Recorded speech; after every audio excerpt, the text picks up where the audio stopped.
नमस्कार, आप देख रहे हैं फ्रंटलाइन 24। मैं हूं आपके साथ साहिबा सिंह। बिस्फी थाना क्षेत्र के चौहट्टा गांव में शनिवार की शाम आपसी रंजिश को लेकर हुए विवाद में एक युवक की चाकू से गोदकर हत्या कर दी गई।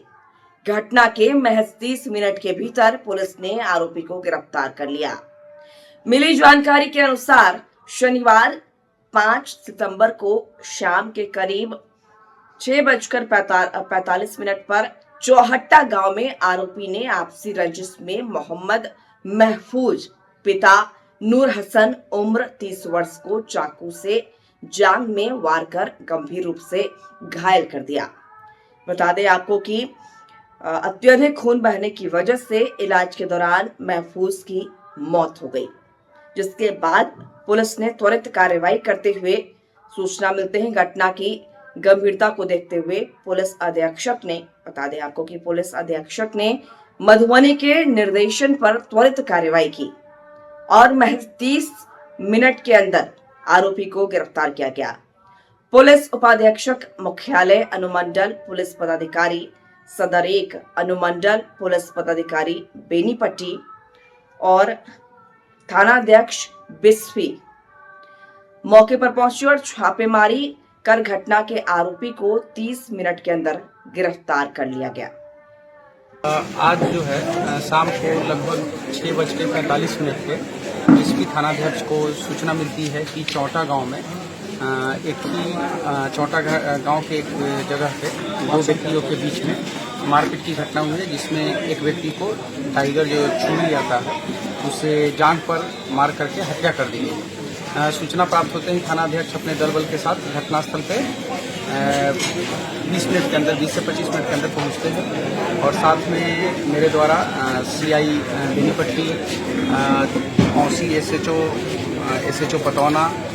सदर एसडीओ डीएसपी हेडक्वार्टर सभी टीम दल बल के साथ घटनास्थल पर हम लोग आधे घंटे के अंदर पहुंचते हैं और घटना को सत्य पाते हुए जो व्यक्ति है जिनकी हत्या हुई है उनका नाम है मोहम्मद रहमत और इनका पिता का नाम है नूर हसन, जिनकी उम्र लगभग 30 साल थी और इसको जो है आपसी जो व्यक्ति मारा है वो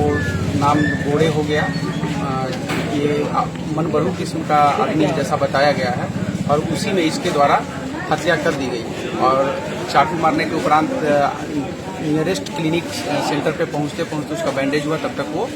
मृत घोषित कर दिया गया था। इस घटना में जो हथियार प्रयुक्त हुए हैं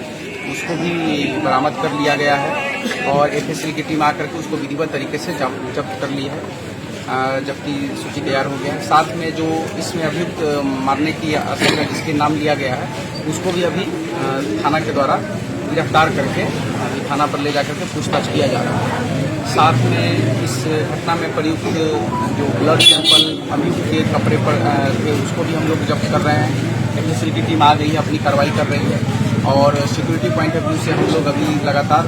यहाँ पर अब फोर्स 24/7 के लिए बने रहेंगे और सिचुएशन यहाँ नॉर्मल है और किसी भी तरीके की बात नहीं है और सभी लोग विधिवत तरीके से इसका आवेदन के उपरांत प्राथमिकी दर्ज करते हुए विधिवत कार्रवाई की जाए। इसको पुलिस अधीक्षक महोदय के निर्देशानुसार इसमें हम लोग इस केस को स्पीडी ट्रायल के लिए भी भेजेंगे और इसमें सख्त सजा के लिए जल्द से जल्द सजा हो जाए तो लगातार जो हम लोग का स्पीडी ट्रायल का कार्रवाई होता है उसके तहत